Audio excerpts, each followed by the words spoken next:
তো hello guys, চলে এসেছি অনেকদিন পর নতুন ভিডিও নিয়ে। তো পোটলা পাটলি দেখেই বুঝতে পারছো আমরা যাচ্ছি ট্রিপে। তো অ্যাজ ইউজুয়াল বেরিয়ে গেলাম সবাইকে নিতে। আর ব্যাগ দেখেই বুঝতেই পারছো কি হচ্ছে, কোথায় যাচ্ছি আমরা। তো এত পোটলা পাটলির পিছনে আছে এই ব্যক্তিগুলো। আর যে হাসছে হচ্ছে আমার নতুন মেম্বার গ্রুপের সুস্মিতা। তো ট্রিপে যাচ্ছে প্রথমবার, খুবই এনজয়তে আছে। আর এটা আমার একটা নতুন বন্ধু, তো এও যাচ্ছিল। তো ট্রেনে এরা বসে গিয়েই দেখো পড়াশোনা শুরু করে দিয়েছে। আসলে পড়াশোনা না, ওরা করেছিল অ্যাসাইনমেন্ট, কারণ কলেজে অ্যাসাইনমেন্ট ছিল পরের দিন। তো ট্রিপ আর অ্যাসাইনমেন্ট একসাথে যখন পড়ে, আর ট্রেনে তো আমরা আসিনি, এসেছিলাম পিকনিকে। তো খাওয়া দাওয়ার আয়োজন দেখো, আর আমরা লোয়ার বাথ পাইনি, সেই কারণে আমরা ট্রলিতে রেখেই খাওয়া দাওয়া করছিলাম। খাওয়া দাওয়ার পর শুরু হয়ে গেছিলো এদের আসল মজা। অতিরিক্ত ভালো তো কি বস ভালো তো মারা গেছে সাদা চাদর দিয়ে লোকের বাচ্চাকে জ্বালাতন করছে। তখন দেখি লোকের বাচ্চাটাকে ছেড়ে না। ট্রিপে এসে যদি ট্রেনে ঘুমিয়ে পড়ে তাহলে কিসেরই মজা। তো একে ডিস্টার্ব করা হচ্ছিল, দেখো এইসব করে এসেছে, চলে এসেছে আমাদের জ্বালাতে। Good morning.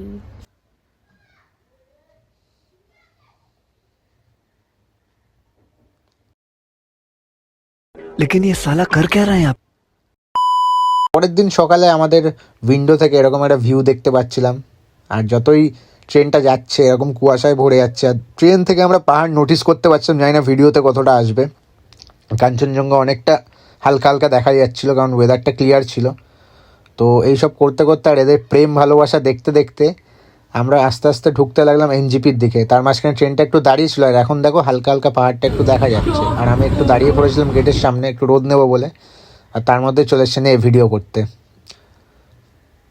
তো ট্রেনটা আমাদের প্রায় ঢুকেই গেছিলো এনজিপির দিকে। আমি একটু দাঁড়িয়ে হাওয়া খাচ্ছিলাম।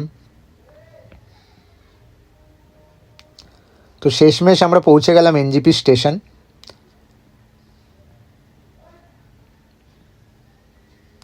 এখান দিয়ে আমরা দাঁড়িয়ে পড়েছি, কারণ আমাদের যেটা গাড়ি আসার কথা ছিল আমাদের জাতীয় পোস্ট কি গান করছিল যে গাড়িতে উঠে পড়লাম। এই ওয়েদারটা এমনভাবে চেঞ্জ হলো, আমরা সব সোয়েটার টুপি পরে নিলাম, কারণ খুবই ঠান্ডা লেগে গেছিলো।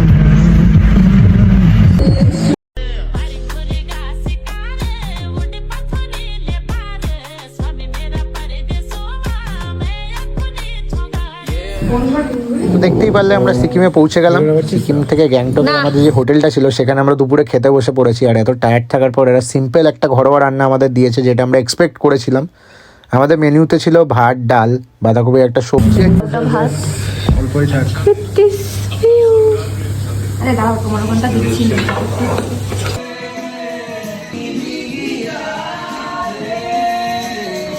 আমরা এখন এমজি যাচ্ছি।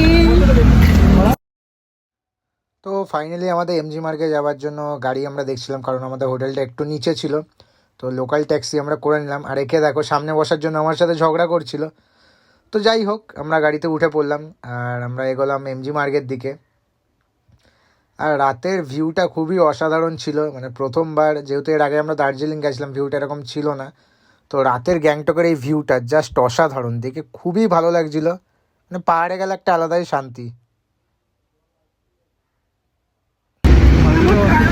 আমরা নেমে গেছি। তো ফাইনালি আমরা এমজি মার্কে চলে এসেছি। আর আমরা যেহেতু ক্রিসমাসে আগে গেছিলাম, এরকম সুন্দরভাবে সাজানো ছিল। লাইটিংগুলো দেখলে তোমরা বুঝতেই পারবে কত সুন্দর ডেকোরেশন করা ছিল। তো আমরা ভেবেছিলাম লাল মার্কেটের দিকে যাবো, তার আগে এখানে কিছু ফটো তুলবো। আর সাজানোটা খুবই সুন্দর ছিল।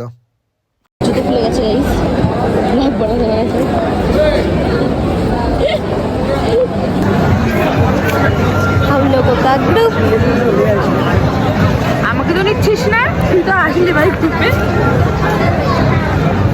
নিয়ে নিয়েছি। যা হ্যাপি। আমরা আজকে শপিং করলাম এখান থেকে স্পাইসি লঙ্কা, যেটা দিয়ে আমি সস বানাবো বাড়িতে। সবাই সবার মায়ের জন্য শপিং করলো, সবাই সবার বাড়ির লোকের জন্য শপিং করলো। তারপর এখানে এই মার্কেটে এসে আমার তো খালি মনে হচ্ছে ব্রকলি কিনি, মনে হচ্ছে অ্যাপেলস কিনি, সব মনে হচ্ছে কিনেই ফেলি। যাই হোক, এত কিছু নিয়ে যাওয়া যাবে না ট্রলিতে। আমরা এত জামা কাপড় কিনে ফেলেছি যে ট্রলি ভরে গেছে। তাই আমরা শুধু লঙ্কা নিয়েছি স্পাইসি সস বানানোর জন্য। লাল লাল মির্চা চোখে ডলে দেবো। কেন রে? তোর আইল্যাশগুলো ছিঁড়ে দেবো। ঘুরে আমরা খাবারের দোকান ভাবলাম বেশি নিচ্ছে, যেখানে আছে সেখানেই মনে হচ্ছে বেশি নিচ্ছে।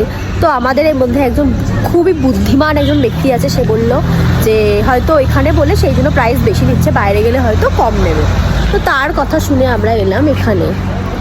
বাট যেখানে আমরা 100 টাকার মোমো পাচ্ছিলাম 6 পিস, সেখানে আমরা 150 রুপিসে 1 প্লেট মোমো খাচ্ছি। থিংস যেখানে আমরা পাচ্ছিলাম 180 রুপিস, এখানে নিচ্ছে 250 রুপিস।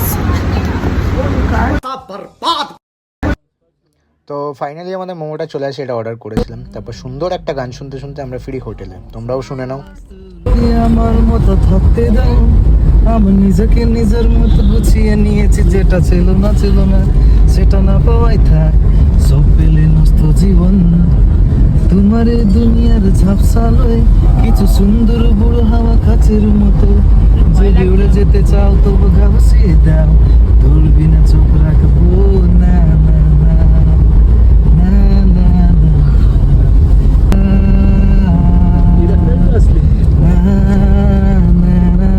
না। হয়ে গেছি।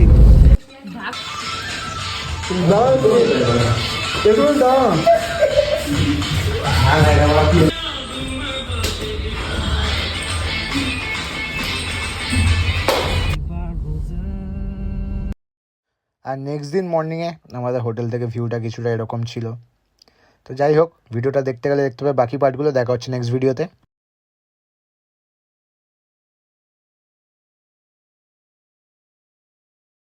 তো সেকেন্ড ডেতে আমাদের হোটেল থেকে ভিউটা জাস্ট দেখো। তো ভিডিওটা এখনও শেষ হয়নি, তো ভিডিওটা দেখতে গেলে দেখতে হবে নেক্সট পার্টগুলো। দেখা হচ্ছে খুব তাড়াতাড়ি।